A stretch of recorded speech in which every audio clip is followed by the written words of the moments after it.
İnsanların en önemli işlerinin sağlıklarını korumasıdır. Sağlıklı olmayan bir vücut, insan ya da organizmanın faydalı olması mümkün değildir. Onun için beden sağlığımızı, ruh sağlığımızı ve gelecekteki yaşantımızı sağlıklı kontrol edebilmek için mutlaka insanların bir aktivite içinde olmaları lazım. Bu aktivitenin de yaşı yok.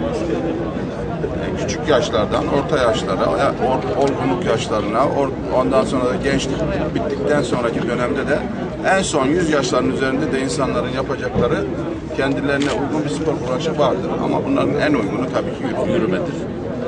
Bu alışkanlığı düzenli hale getirmelerini buradan öneriyorum.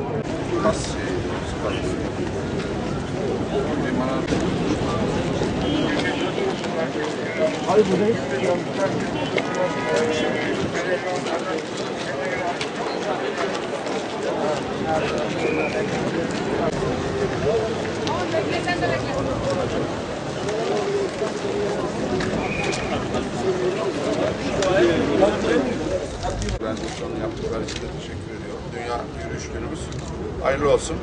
Herkese sağlıklı günler, hayırlı günler.